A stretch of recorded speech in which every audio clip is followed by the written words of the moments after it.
Je veux bien que vous m'envoyiez un petit message pour me dire que vous m'entendez. On envoie l'enregistrement de la vidéo. On va commencer, les retardataires vont rattraper. Est-ce que tout le monde m'entend? Est-ce que tout le monde est là? Est-ce qu'il y a des gens qui y arrivent? Merci Dominique, tout est OK, impeccable.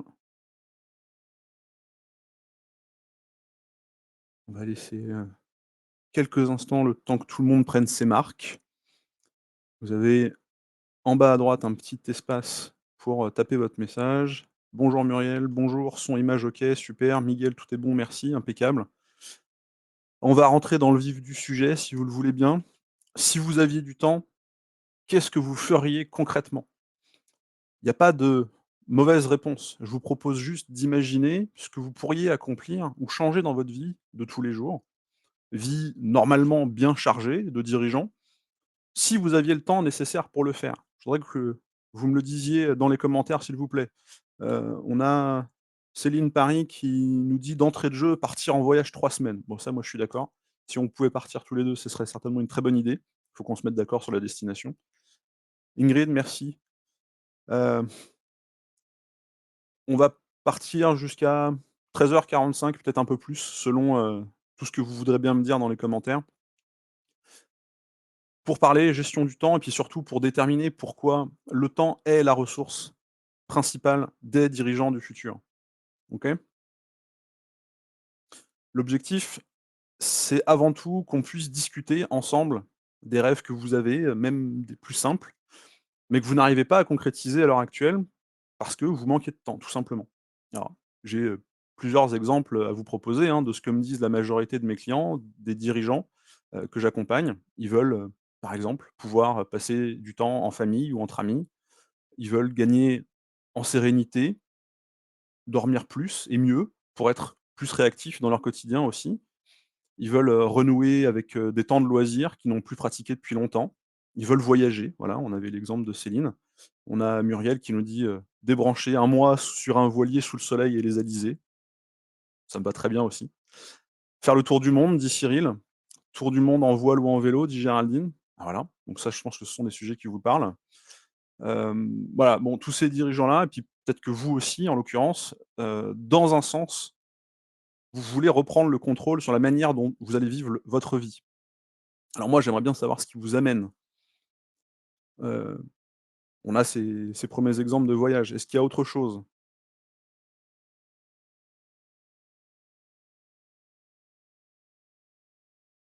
On est déjà 30. Je pense que plusieurs personnes peuvent prendre la parole.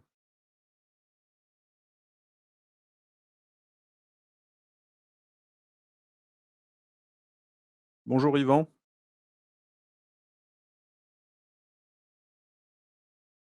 Lire, dit Ingrid, et apprendre.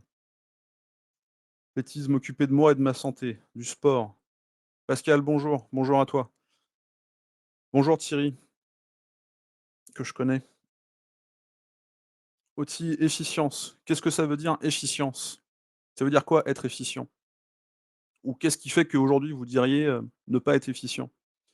Arthur H, le chanteur. Avoir l'énergie et le temps suffisant pour regarder des films, des séries, même après le travail. Du loisir. Ingrid, retrouver un sommeil de qualité. Être moins dans l'urgence, dit Miguel. Que des sujets du quotidien. On est d'accord. Alors la vraie question derrière tout ça, c'est, de votre avis, de votre point de vue, de votre expérience aussi, qu'est-ce qui vous empêche de faire tout ça? Muriel dit: «Me ressourcer pour mieux profiter du moment». Super important. Bonjour Luc-Antoine.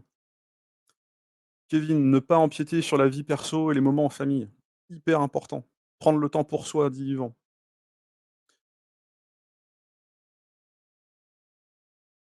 Bah, il y a ce que sont nos priorités, il y a la charge de travail, on nous dit, Thierry parle de santé, de développement perso, très bien. Avoir du temps pour les autres. Séverine dit: «M'investir plus dans des associations qui ont du sens, sans sacrifier du temps familial».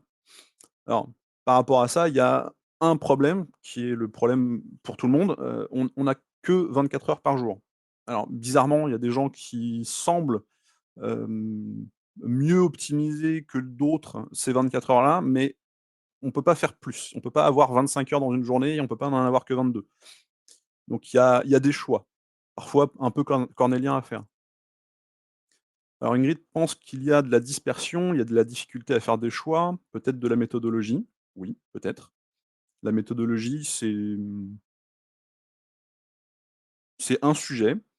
Par contre, la difficulté à faire des choix, effectivement, c'est quelque chose qui va être paradoxalement chronophage. C'est que comme on réfléchit à la manière dont on pourrait choisir et à quelle décision on va prendre, bah, on y passe aussi du temps, donc avec moins de temps pour le choix qu'on aura fait au final. Choisir, c'est renoncer. Je connais l'expression, mais je suis pas tout à fait d'accord.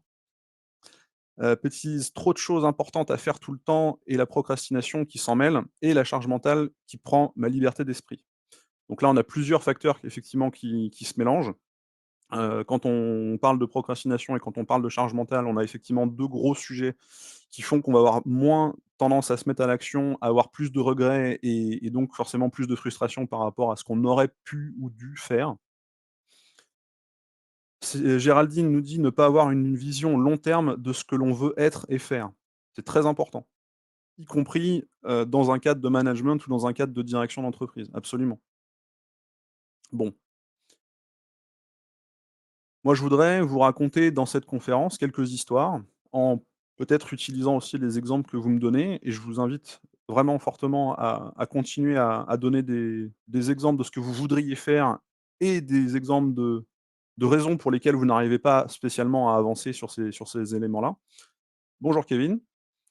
Je voudrais vous raconter quelques histoires de dirigeants, de cadres, qui n'arrivaient pas à concrétiser des objectifs qu'on pourrait juger très simples ou même sommaires. Bon, ça à la rigueur, c'est un jugement de valeur, qui n'appartient que ceux qui les émettent, mais qui, tant qu'ils ne sont pas atteints, vont causer justement beaucoup de frustration et c'est pour ça que je vous pose la question. Pourquoi vous êtes venus aujourd'hui? Quels sont les objectifs que vous voudriez atteindre grâce à une meilleure maîtrise de votre temps? Alors, bon, il y a des raisons objectives pour lesquelles vous êtes présent, à cette conférence ce matin. Vous avez pu, voir la publicité que j'en ai faite, notamment avec, des invitations un petit peu dans tous les sens, mais aussi par le biais d'un article que j'ai publié sur LinkedIn mi-septembre. À la fin de l'article, je vous avais invité à participer à cette conférence, dans la continuité des propos que j'y ai tenus et surtout des témoignages qui y étaient réunis de plus d'une vingtaine de dirigeants et entrepreneurs que je salue. Et que je remercie encore pour leur disponibilité et leurs apports. Et puis, peut-être que là aussi vous vous êtes dit, «OK, tiens, il y a tel dirigeant qui a dit ça de la gestion de son temps, comment fait-il? Il dit qu'il arrive très bien à équilibrer sa vie pro et sa vie perso. Est-ce que moi aussi je peux gagner en équilibre et en mieux-être, peut-être?» Et la réponse est oui, vous pouvez. C'est même assez simple, c'est même très simple. Donc s'il y a parmi vous des gens qui ont déjà essayé une ou des manières d'optimiser leur temps et qui n'ont pas réussi, dites-le moi aussi s'il vous plaît. Il y a plusieurs raisons possibles à ces résultats, mais je tiens à vous le dire, c'est bien trop souvent de la faute de la méthode et c'est pas vous, personnellement, qui êtes responsable. Il faut vraiment faire la part des choses entre les 2 et c'est bien pour cette raison que, bah, moi-même, dans l'accompagnement que je vais proposer aux dirigeants qui travaillent avec moi, je vais pas proposer de méthode, mais je vais pas en dire plus pour l'instant. C'est pas exactement le sujet. Bon, je vois que ça n'avance pas beaucoup dans le chat. Ça veut dire que vous m'avez tout dit. Quelqu'un écrit: «Objectif, efficience pour sérénité». OK, ça c'est très direct. Alors il faut commencer par comprendre une chose, c'est que d'abord et avant tout, le temps est une ressource. C'est-à-dire que c'est un moyen pour obtenir un objectif, au même titre pour les dirigeants d'entreprise que ce que sont les ressources humaines ou la trésorerie. Bon, sauf que vous savez comme moi, on en parle, partout dans les médias depuis un bon moment déjà. Ces moyens, que sont les ressources humaines et la trésorerie, sont en crise. À moins d'une exception dingue, vous êtes tous concernés par au moins une de ces 2 crises, que sont les conséquences de ce qu'on a appelé la grande démission, le quiet quitting, tout ce genre de charabia et puis un croisement de crises, économiques entre ce qui a été dû au Covid et puis la crise énergétique qu'on est en train de vivre, et qu'on connaît depuis plusieurs mois maintenant et puis qui est pas finie. Je ne pense pas qu'il y ait vraiment besoin de détailler davantage. Je voudrais que vous me disiez dans les commentaires si vous faites partie des rares dirigeants à ne pas avoir été concernés par l'une ou l'autre de ces problématiques. Bonjour Sam. Qui parmi vous peut nous dire être totalement serein sur ces 2 points, par rapport aux prochains mois, par rapport au futur, que ce soit la partie RH ou la partie trésorerie?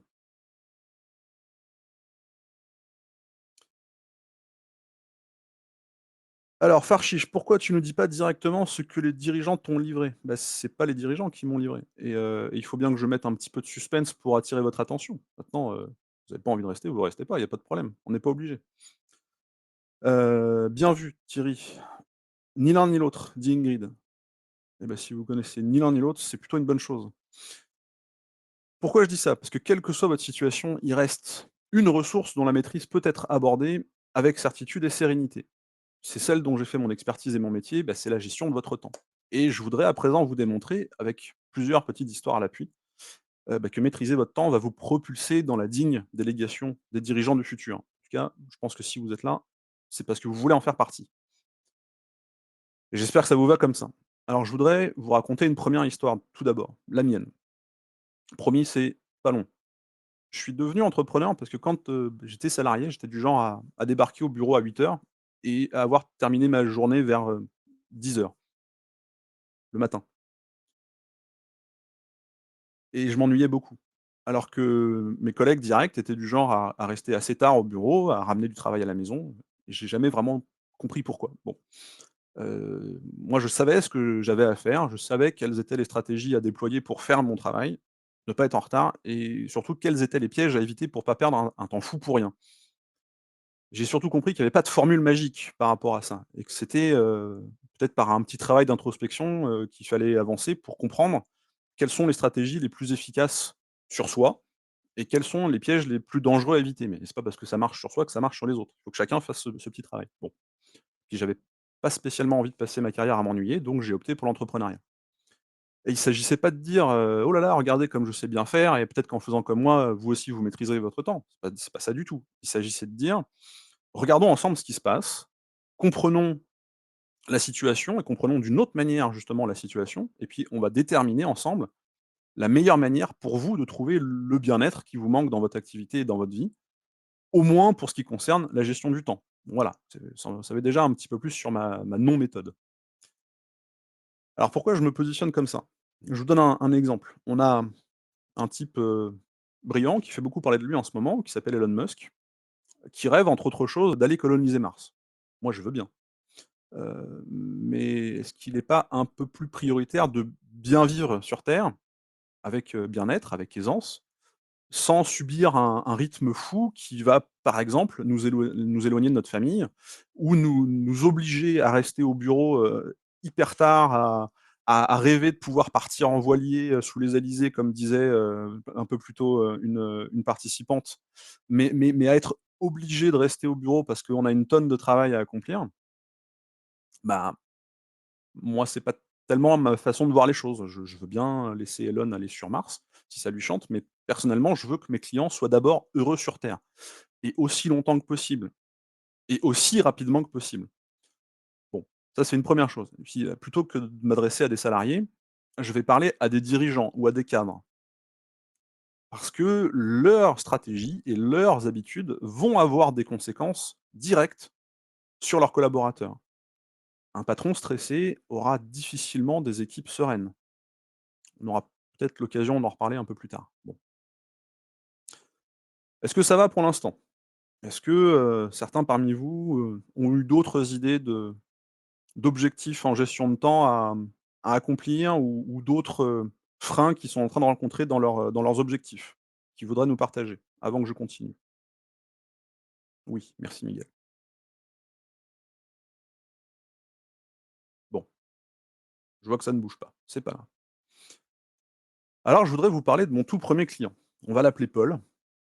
C'est pas son vrai prénom, en vrai, on s'en fout, hein. Ce qui compte, c'est là où il était avant de travailler avec moi, puis c'est là où il est arrivé après quelques semaines de collaboration.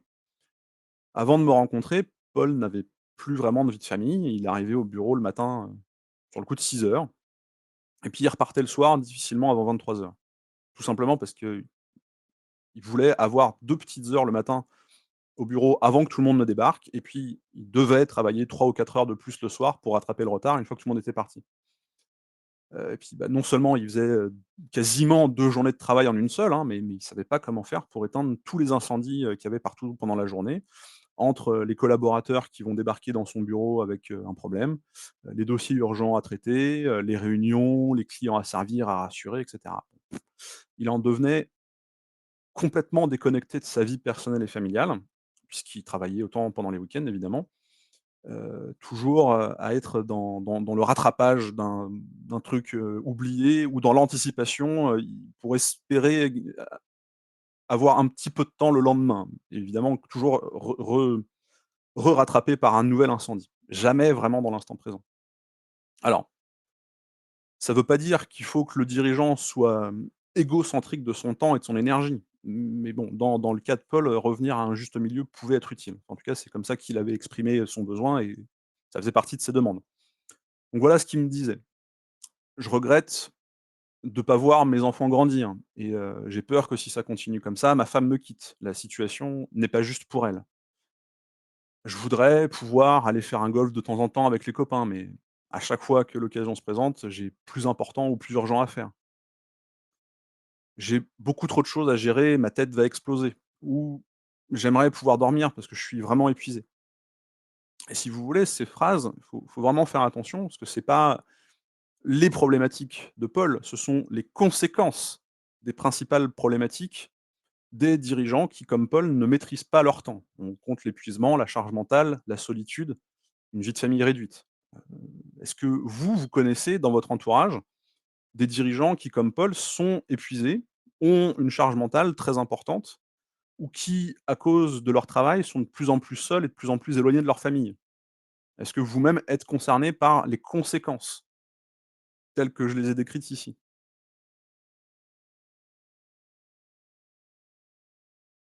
Je vois que quelqu'un écrit. C'est le moment de me le dire. C'est super important. Si je peux vous apporter des éléments là tout de suite pendant la conférence, il faut me le dire. Bêtise partiellement. Ça veut dire quoi partiellement?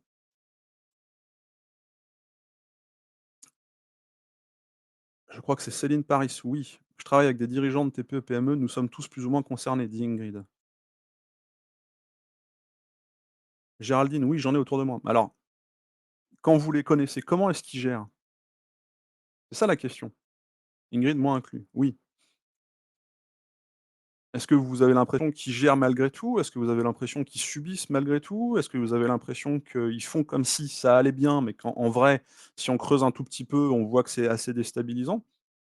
La question, c'est combien de temps ça peut durer? Muriel, souvent c'est subi, avec une question d'ego. Oui, la question de l'ego, elle est importante, mais à un moment donné, on ne peut plus la poser. C'est quand c'est beaucoup trop difficile à gérer, on le met de côté et on cherche des solutions. Pas forcément très bien pas forcément très bien, «Ils subissent ce yo-yo émotionnel», dit Géraldine. Bon, Ingrid, ça finit parfois mal, beaucoup font l'autruche. Séverine, oui, j'en connais beaucoup dans ce cas et moi-même j'ai tellement été dans ce cas dans le passé que j'ai mis en péril ma santé avant d'adresser la question et d'apprendre à faire les choses autrement. Bon, bah, voilà. Ingrid dit: «La fameuse rat race». Oui,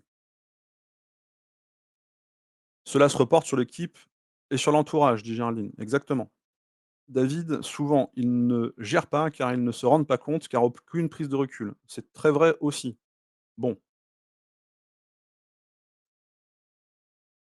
est-ce que vous voyez ces personnes comme des dirigeants capables de faire face aux défis qui se présentent à nous dans le futur? J'en ai évoqué un petit peu tout à l'heure, on a la OK, crise énergétique et cetera, un jour ça va passer.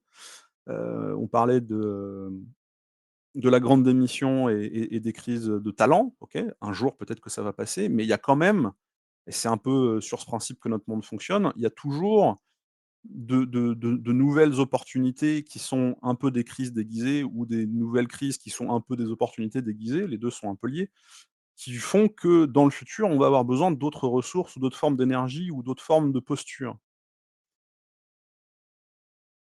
Est-ce que vous pensez que, Paul, tel que je vous l'ai décrit, il arriverait, par exemple, à mieux gérer sa société si du jour au lendemain, ne serait-ce que 5 de ses collaborateurs donnaient leur démission?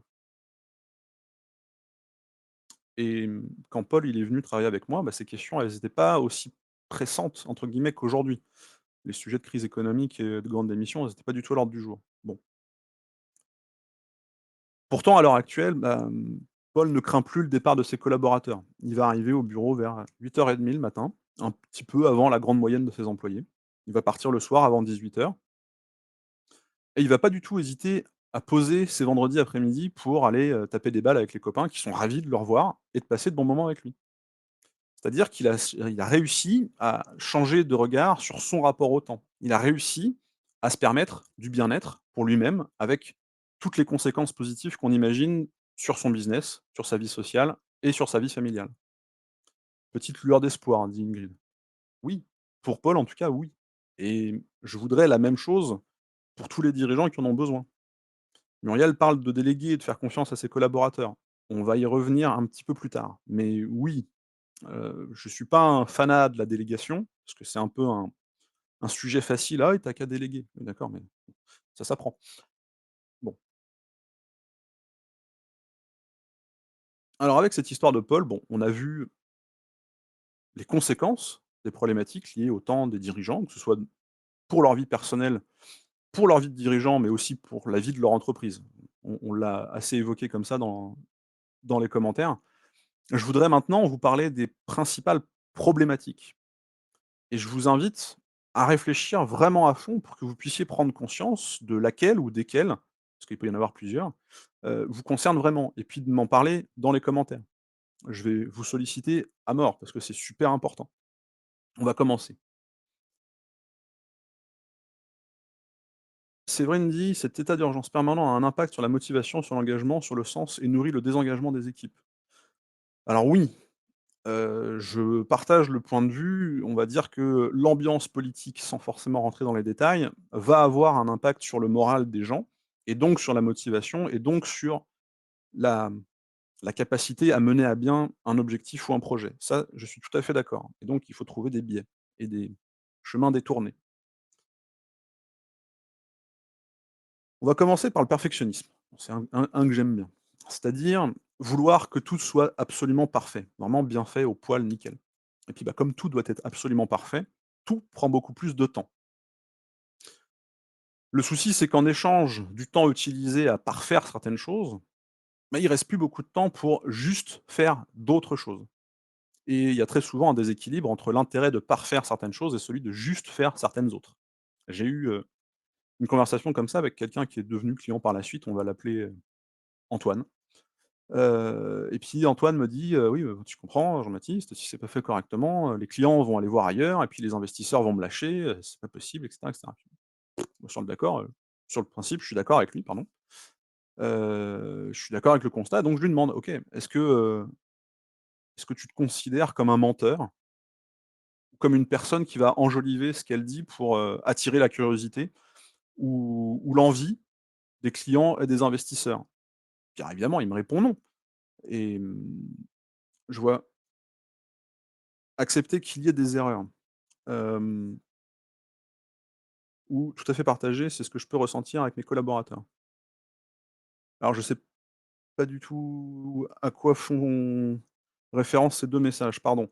Le fait de faire des erreurs, oui, disons que basculer de l'autre côté du perfectionnisme, c'est accepter qu'il y ait des erreurs. Alors ça dépend, parce qu'il y a des erreurs qu'on ne peut pas accepter.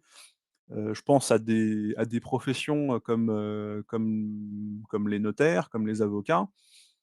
Je suis pas certain que les clients acceptent des erreurs qui leur coûtent un engagement pécunier particulier, par exemple. Mais de là à dire qu'il faut que tout soit absolument parfait et y engager toute une certaine, quantité de temps pour un un epsilon qui ne le vaut pas ou un chirurgien, tout à fait Kevin, c'est un très bon exemple. Bah, voilà, il y a peut-être pas besoin, peut-être que le chirurgien, il va juste, recoudre l'ouverture de l'appendicite, il va pas, aller chercher du fil machin, prendre le tout tout bien faire et y passer 3 fois plus de temps. Thierry nous dit: «Ne pas faire parfait, mais faire dans les temps», dixit Mark Zuckerberg. C'est un esprit. Bon, je reviens sur Antoine. Je lui ai fait simplement comprendre 2 choses. Les clients et les investisseurs lui font confiance sur la base de ce qu'il leur a dit et les clients et les investisseurs ne sont pas responsables de ce que lui imagine qu'ils veulent vraiment. OK, c'est un peu tordu, hein, mais je vous la refais. Ils ne sont pas responsables de ce que lui, Antoine, imagine qu'ils, les investisseurs et les clients, veulent vraiment. OK? Donc c'est évident, le perfectionnisme, c'est un gros mangeur de temps et généralement pour les mauvaises raisons. Et tant que vous ne comprenez pas ces raisons et puis les raisons derrière les raisons, c'est mon dada, hein, les raisons derrière les raisons, c'est mon grand dada, bah, vous ne pourrez pas mettre en place de stratégies efficaces pour maîtriser votre temps. Est-ce que parmi vous, il y a des gens qui se détecteraient comme ça un peu perfectionnistes ou un peu, «Oui, oui, j'aime bien prendre du temps parce que je veux qu'il y a rien qui dépasse, je veux aller couper le petit bout d'herbe qui reste» et cetera? Moi, oui, oui. Bon, gardez-en. Ça n'est que la première. Mais, vous dans la mesure où vous en êtes déjà conscient, ça veut dire que vous comprenez aussi où peut se trouver la limite entre le perfectionnisme nécessaire et celui qui ne l'est pas. Muriel dit: «Je ne le suis plus après des années de galère». Bon, il faudrait qu'on en parle, ça c'est sympa. Je pense faire les choses normalement, mais les autres hallucinent. Bah oui, si on est sa propre référence dans la manière dont on fait les choses, ça peut, très vite, prendre des proportions très très grandes. Alexandre, oui, et ce qui découle souvent, ne pas savoir refuser une demande et une mission. C'est pas exactement la même chose, Alexandre. On en reparle, dans quelques minutes. Ça me fait du bien de faire les choses parfaitement, oui, mais la question c'est quelle est la raison qui fait que ça vous fait du bien? Et là, c'est peut-être pas aussi facile. On va maintenant parler de la peur. Alors oui, d'accord, je sais, c'est Halloween et tout, on s'en fout. Allez, c'est un frein qui va coûter énormément de temps parce que la peur nous plonge dans l'inaction plutôt que dans l'action. Et donc, on peut passer un temps fou à ne rien faire par peur. Peur d'un résultat insuffisant, peur du regard des autres, peur de se tromper, peur de perdre de l'argent. On va donc ruminer sa peur, même de façon assez inconsciente, plutôt que d'agir. On va par exemple, se raconter des histoires, on va se convaincre, de certaines choses juste pour éviter l'action. Peut-être que ça vous parle. Hem, je vais pas rentrer dans le détail ou vous raconter d'histoires particulières, parce que j'en ai plusieurs, mais je voudrais plutôt essayer de mener une expérience avec vous. Qui parmi vous peut me dire être concerné par cette fameuse peur ou par une de ces peurs spécifiques dont je viens de parler, les résultats insuffisants, le regard des autres et cetera? La peur dont je parle, elle est beaucoup moins facile à admettre. Il y a une part de déni, OK, mais même en posant la question ouvertement comme je l'ai fait, même en étant protégé derrière un certain anonymat, vous préférez peut-être vous dire que vous n'êtes pas concerné, alors qu'au fond de vous, vous savez parfaitement que vous l'êtes. Géraldine dit: «La petite voix soit parfait peut faire partie du logiciel automatique et driver, surtout en situation de stress». Oui, en avoir conscience, c'est le début du changement et du lâcher prise de cette voix liée à la valeur qu'on se donne. Exactement. Ça fait partie du travail que je fais avec mes clients. Muriel parle de peur de s'ennuyer pour moi et peur de ne pas être utile. C'est, très fort ça, et la peur de ne pas être utile est très liée avec, la quatrième problématique dont on va parler un peu plus tard. Séverine, peur de me tromper et du jugement des autres, peur de décevoir l'autre. Voilà, la légitimité, donc c'est forcément en rapport avec le regard des autres. Peur de ne pas optimiser mon temps et ma rentabilité personnelle, ce qui est à la fois très relatif, mais très, très important.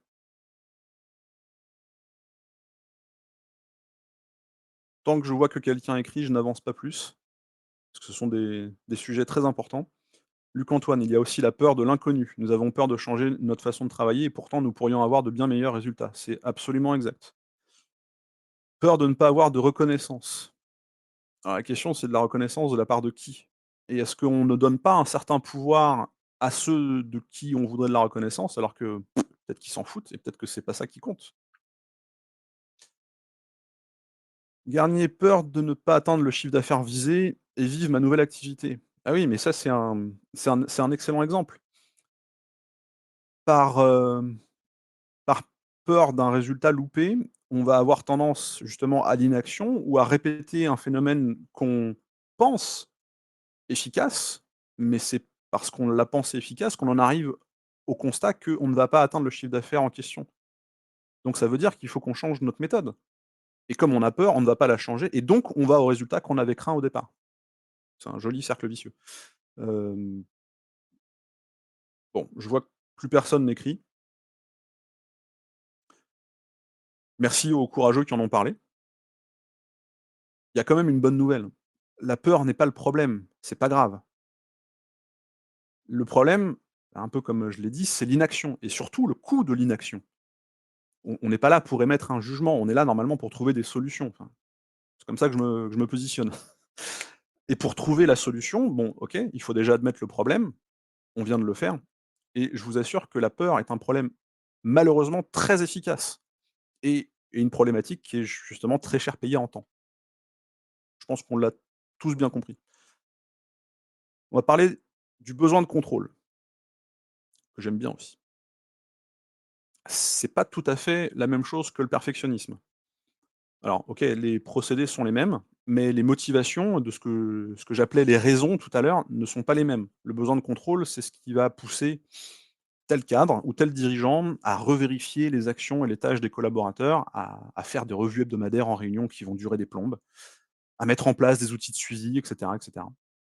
Que des choses qui demandent du temps, mais qui vont aussi émailler la confiance entre collaborateurs et puis qui vont apporter en réalité aucune productivité concrète par rapport à la mission d'une entreprise. La mission d'une entreprise au départ, c'est pas de fliquer tout le monde. Bon. En cherchant à contrôler les gens, les faits, les opinions aussi parfois, hein, le commérage, dans les entreprises pour, faire en sorte qu'il y ait de la zizanie un peu partout, ça fait partie des méthodologies des gens qui ont besoin de contrôle. Bah, ça va consommer énormément de temps qui ne sert pas la mission qui est la nôtre. On peut parler, pour faire une petite déviation de la petite phrase que tout le monde connaît: «La confiance n'exclut pas le contrôle». Ça vous parle? Est-ce que vous savez de qui est cette phrase? Je laisse quelques instants dans les commentaires pour me faire vos propositions, sans tricher s'il vous plaît, c'est pas drôle sinon. C'est pas une expression populaire, hein, il y a vraiment quelqu'un de plutôt tristement célèbre à l'origine de cette phrase. Non, vous savez pas. OK. Si entre temps, il y a des gens qui se sentent concernés par cette problématique, dites-le moi. Ingrid dit: «Mon ancien boss». Nicolas dit: «Henry Ford». Non. Céline Paris dit: «Lénine». Et ben le point est pour Céline. C'est bien Lénine qui est à l'origine de cette phrase. Alors, je vais esquiver encore une fois le débat politique ici, mais bon, le management inspiré par Lénine, c'est pas vraiment un modèle, je pense, hein, on est d'accord? Donc là, normalement, si je vous pose la question de savoir qui, parmi vous, se sent concerné par ce besoin de contrôle, ce serait peut-être un peu moins difficile à admettre, même si c'est comme ça. Bon. Moi, à mon niveau, j'ai beaucoup été concerné par cette problématique entre mes 20 et 30 ans et ça m'a causé énormément de difficultés parce que j'ai pas voulu l'admettre ou simplement parce que je considérais que ce que je vivais comme, des difficultés était en fait normal et comme dit Ingrid, je l'aurais lié à la peur, oui.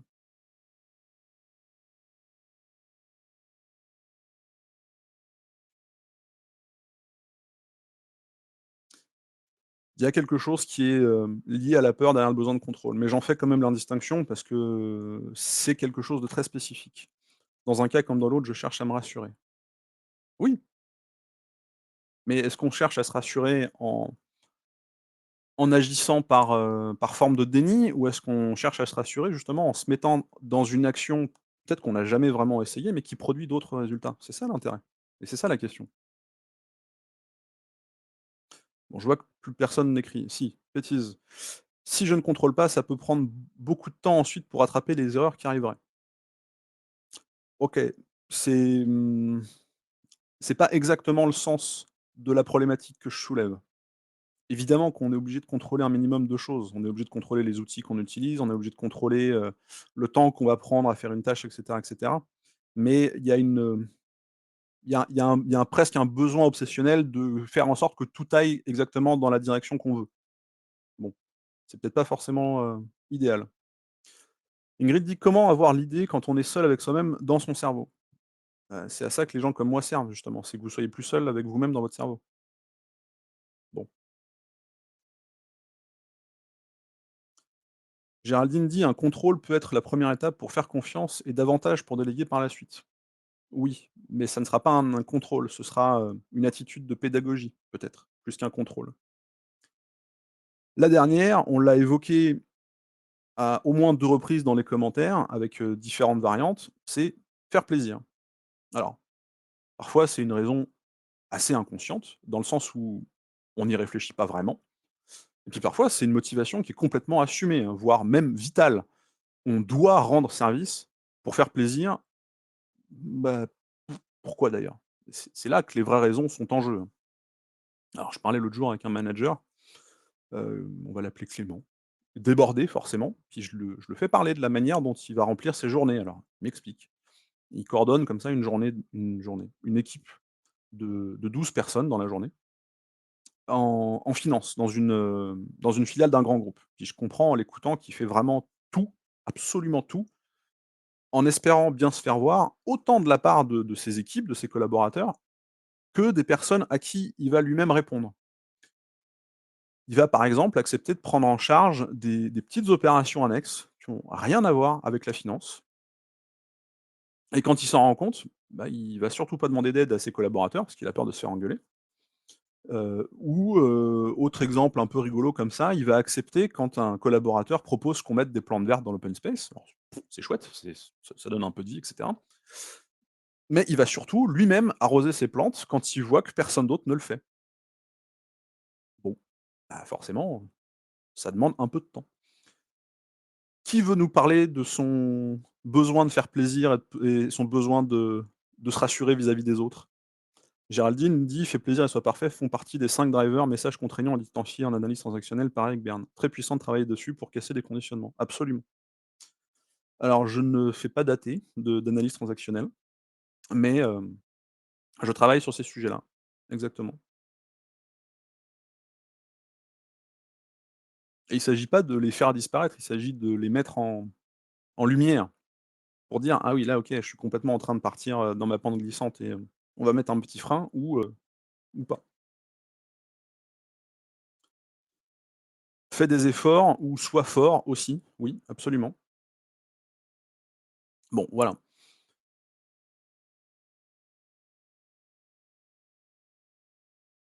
Alexandre dit que faire plaisir est une attitude héritée de notre système scolaire, la bonne image remise par le professeur. Alors je ne sais pas si c'est forcément faire plaisir, oui, il y a un peu de ça, mais c'est surtout, fais bien et sois parfait. Muriel, faire plaisir, l'histoire de ma vie pro et perso. Bon, il faut qu'on en parle. Être bien perçu, récompense en somme, c'est ça. Être bien perçu peut se traduire dans le comportement des gens, pas forcément par le faire plaisir seulement, ça peut être par le sois parfait, au moins autant.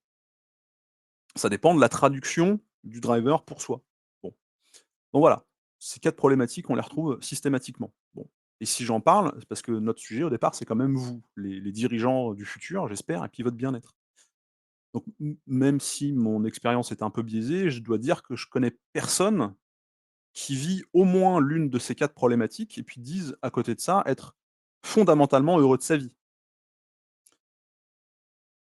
Faire plaisir, c'est souvent difficulté à dire non. C'est exactement la difficulté à dire non. On ne dit pas non parce qu'on veut faire plaisir. C'est pas souvent. Enfin, je comprends l'intérêt de la nuance, mais c'est tout le temps ça. Faire plaisir peut parfois m'engager dans un engrenage où je me sens obligé d'offrir mon service au-delà de la limite acceptable pour moi. C'est-à-dire, par exemple, je traduis, que, j'ai un client comme ça, ouais, ouais, je donne, 1 heure de conseil, payé tant et à la fin de l'heure, le client me demande, des petites choses et puis je vais dire oui sans forcément payer et je vais passer une demi heure de plus pour lui faire le mail, pour renvoyer. Il y a à la fois la volonté de faire plaisir, la peur de dire non, la peur d'être mal perçu par le client. Il y a énormément de choses, mais pour autant qu'on sache, dont la personne qui est en face de nous n'est pas responsable. On ne peut pas savoir si la personne à qui on va dire non va forcément se vexer pour ça. Et oui, ça devient limite de la boulimie. C'est exactement le même principe de fonctionnement. Je voulais préciser une chose, si c'est aussi un peu dans le perfectionnisme, mais on peut être perfectionniste sans forcément chercher à faire plaisir. J'en suis un très bon exemple.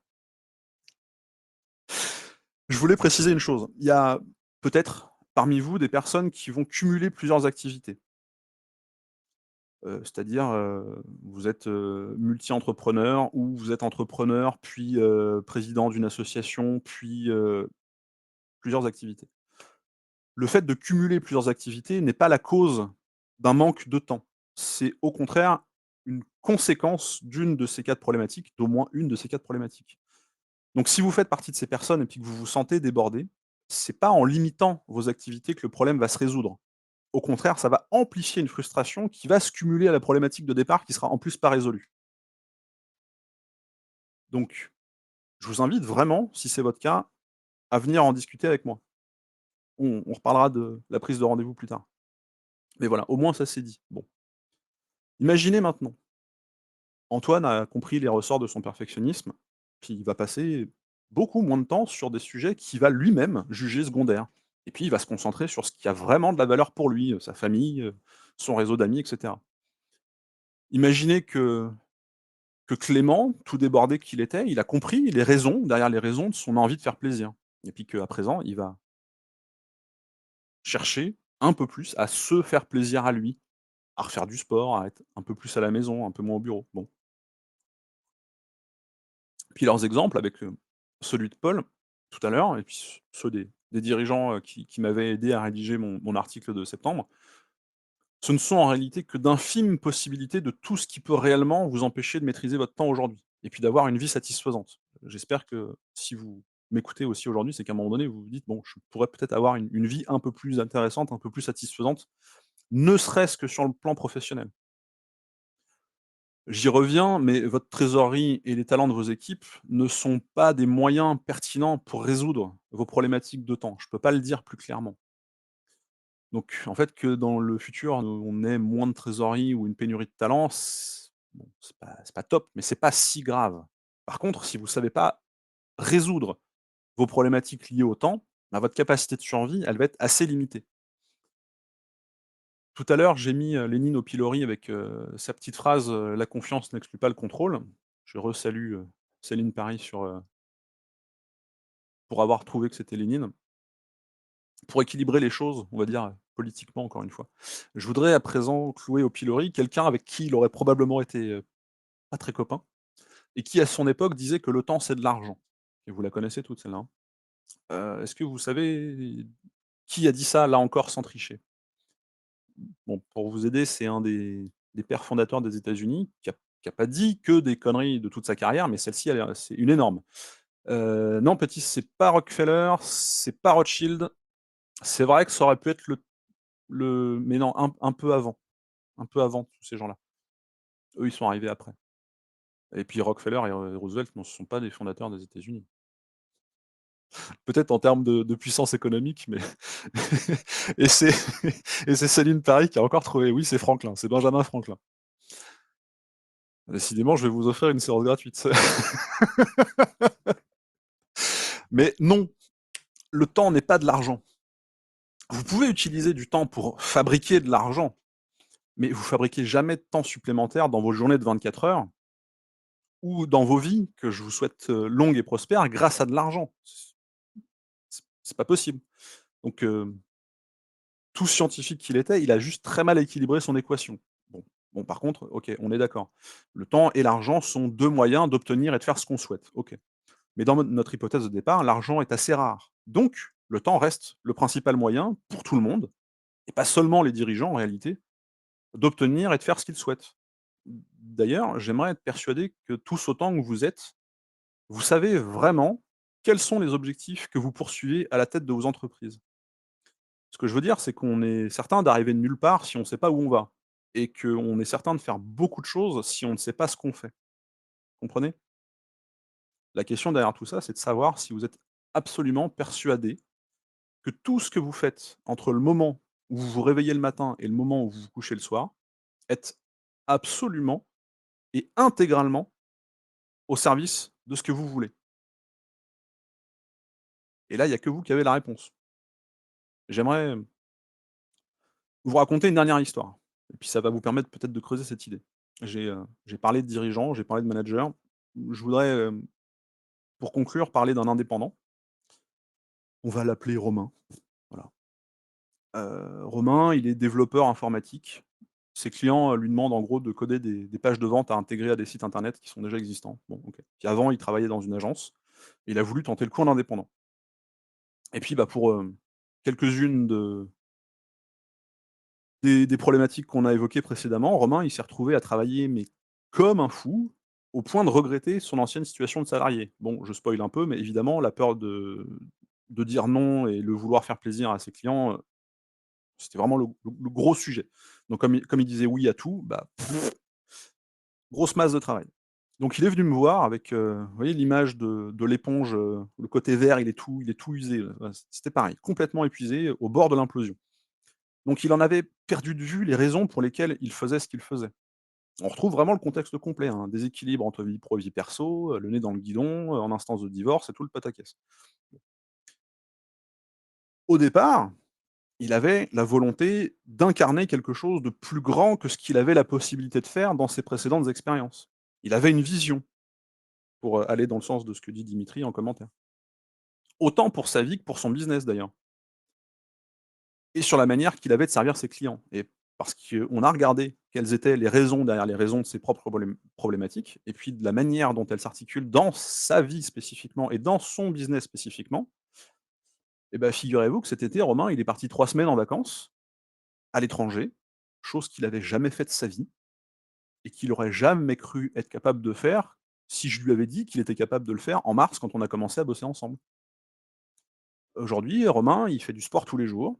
Il est en train de constituer une équipe de freelance autour de lui pour, mieux servir ses clients.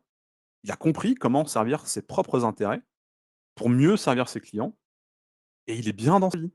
Et j'insiste sur cette idée, mais servir vos clients, c'est quand même le but premier de votre business, OK? Mais servir ses clients ne veut pas dire faire tout et n'importe quoi en s'oubliant au passage. Bon, je tiens à le dire parce que des fois on l'oublie. Je vous dis tout ça parce que les statistiques de santé au travail estiment qu'une personne sur 3 qui travaille qui travaille, est susceptible de faire au moins un burn-out dans sa carrière à l'heure actuelle. Non seulement c'est dramatique, non seulement cette tendance est en train d'augmenter, mais une personne sur 3 qui travaille, ça veut aussi dire un dirigeant sur 3. Et un burn-out, ça veut dire quoi? Je ne peux pas parler en termes d'effets physiques parce que je ne sais pas, mais en termes économiques, ça veut dire 6 mois d'arrêt de travail minimum, donc potentiellement 6 mois où vous ne pouvez plus, mais vraiment, vraiment plus, diriger votre entreprise et servir vos clients. Ça vous branche comme scénario? Moi pas. Vous faites ce que vous voulez, mais moi pas. Alors je sais, vous vous dites, le burn-out, c'est pour les autres et cetera. 1 sur 3, les autres sont quand même vachement nombreux. Et puis bon, sincèrement, des gens qui ont vécu un burn-out, quelle est la part de ceux qui étaient convaincus qu'ils allaient y passer, hein? C'est: «Ouais, ouais, j'y vais, dans 2 semaines, j'y suis». Non, personne. Très, très faible en tout cas. Donc vous comprenez peut-être aussi un petit peu mieux pourquoi tout à l'heure je vous parlais d'Elon Musk et de Mars, parce que bon, partir sur Mars, c'est bien, hein, c'est sympa. Géraldine, merci, je dois y aller. À bientôt. Réduire ces statistiques pour que plus personne, jamais, ne fasse de burn-out sur terre, c'est pas mal aussi. Enfin, je pense que c'est un peu plus intéressant que de partir sur Mars. Il y a peut-être des choses sympas là-haut, mais je crois qu'il y a pas grand monde. Tout ça pour dire que Romain sait quoi faire à présent. Il sait non seulement les raisons derrière les raisons pour lesquelles il a frôlé le burn-out, mais il sait désormais quoi faire pour équilibrer sa vie comme il l'entend. Il prend désormais de la hauteur dans son business, ce qui lui permet de ne jamais avoir le nez dans le guidon et il sait comment incarner la vision qu'il a de son business et la manière qu'il a de servir ses clients. Bien sûr, ceci venant avec tous les autres bénéfices, directs de la manière dont il va maîtriser son temps et son organisation.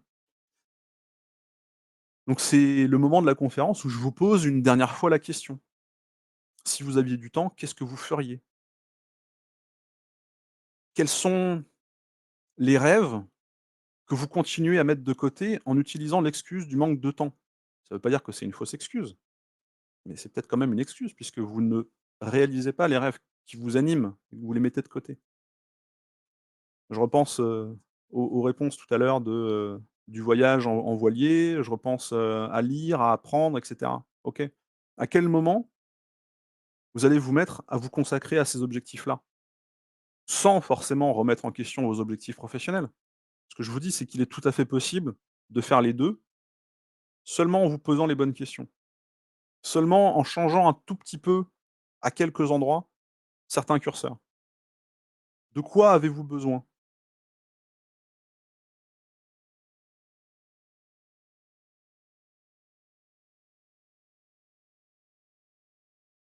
Alors ouais, je mets plein de belles photos, parce que c'est un peu sympa, mais souvent on s'interdit de faire des choses pour soi. Oui, peur de lâcher le quotidien. Oui, culpabilité, oui, mais vis-à-vis de quoi? Muriel, la question que j'aimerais vous poser par rapport à cette peur de lâcher le quotidien, elle est un peu directe, vous m'excuserez, mais qu'est-ce que le quotidien vous apporte qui soit suffisamment important pour ne pas poursuivre les objectifs que vous mettez de côté, justement? Alexandre nous dit: «Ce qui est triste, c'est que quand j'arrive à me dégager du temps, j'en profite pour m'avancer dans mon travail».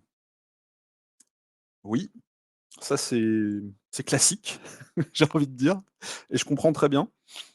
Hem, est-ce que ça peut être un peu lié aussi à, c'est pas très diplomatiquement dit, mais est-ce que ça peut pas être lié à une forme de manque de rigueur? C'est-à-dire que si vous n'avez pas déterminé un objectif très précis, je reprends celui d'Ingrid tout à l'heure, qui disait qu'elle voulait lire ou apprendre, et de se dire: «OK, je me dégage du temps pour lire, donc c'est fait pour ça». Plutôt que de dire: «Je vais me dégager du temps et puis je verrai ce que j'ai envie de faire au moment où j'y serai», et hop, tout de suite on retombe dans la marmite. Alors que si vous avez déterminé quelque chose avant coup, vous savez tout de suite vers quoi aller. Ou alors ça veut dire qu'il y a une forme, comme, était, mentionné tout à l'heure, de culpabilité à l'idée de faire autre chose que de travailler. Bon, Muriel dit: «Se sentir responsable pour les autres, peut-être, fausse impression d'être quasi indispensable». Oui, on l'est tous plus ou moins, mais ça ne veut pas dire, encore une fois, je le répète, qu'il faut s'oublier au passage.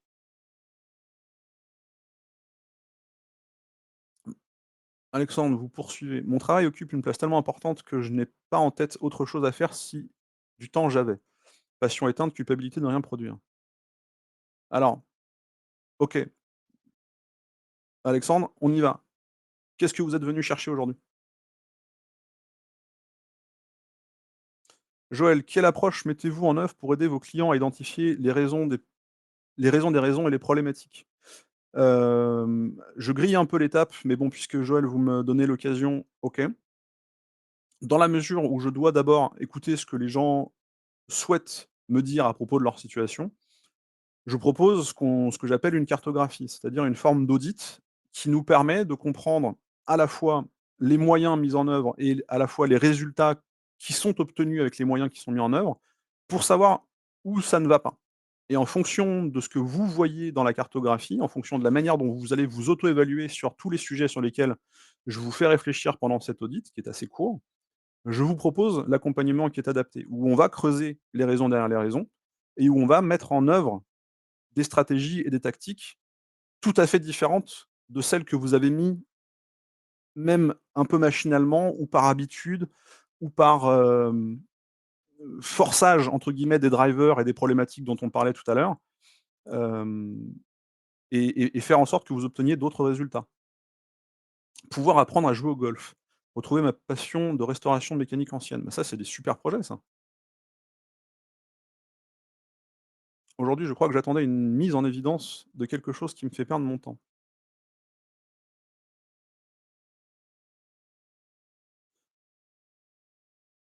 Il est, presque -5. J'en suis arrivé à ma conclusion. Je voudrais vous laisser quelques instants pour répondre, à vos questions. Je vois qu'il y a des rendez-vous qui sont déjà en train de se prendre, donc je voulais, juste en arriver là avant de répondre à vos questions.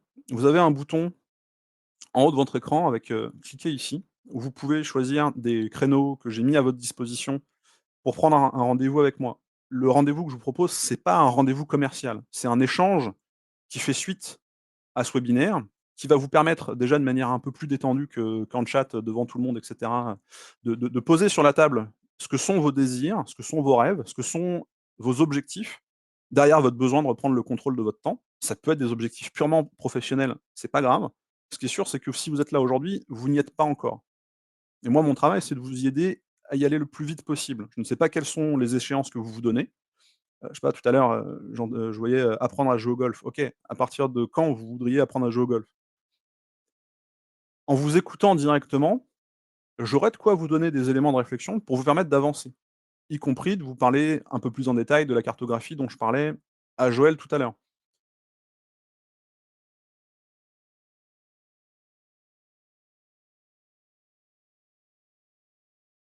En tout cas, la présentation est terminée. Il nous reste, 3-4 minutes pour que je puisse répondre à vos dernières questions. Ça a été un plaisir pour moi. Merci Muriel, merci Garnier, merci Yvan. Petit, est-ce qu'il faut mettre ses loisirs en priorité dans son agenda pour y parvenir? Bah, j'ai envie de dire, c'est une bonne question, mais qu'est-ce qui se passe si vous le faites? Est-ce que vous avez essayé? Et quels sont les dangers de le faire? Il y a pas de réponse à ce type de question que celle que vous allez chercher vous-même. Vous vous dites: «Tiens, OK, voilà, pendant 2 semaines, je mets de côté mes engagements, professionnels et je mets d'abord mes engagements loisirs. Merci pour tous les rendez-vous qui ont été pris, je vois que ça avance bien. N'hésitez pas, au contraire, allez-y, c'est fait vraiment fait pour ça». Et une fois que vos plages de loisirs ou de temps personnel ou de temps de famille sont posées, vous utilisez les trous restants pour le pro. Voyez ce que ça donne. Peut-être qu'à un moment donné, vous ne serez pas hyper à l'aise parce que vous n'avez pas du tout l'habitude de ça, mais il y a que vous qui savez ce que ça va provoquer comme résultat. Parce qu'on ne peut pas vivre ces moments et cet enchaînement de tâches de la même manière.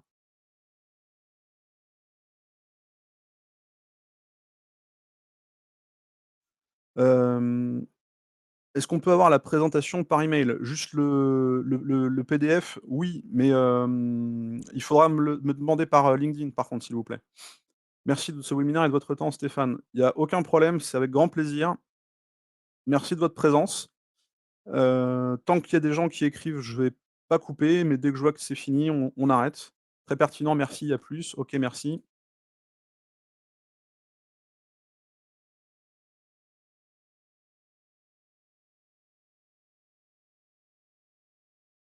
Merci Thierry, à bientôt. Merci Ingrid. Merci Kevin, à bientôt, bonne semaine.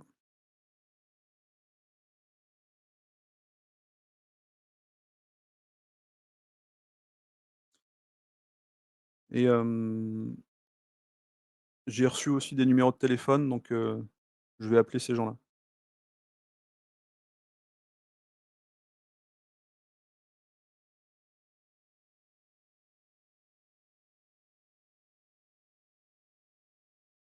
Merci à tous pour votre présence. J'espère que ça aura été utile. Bon, je vois que les gens commencent à s'en aller. Il est -2, passez une bonne après-midi.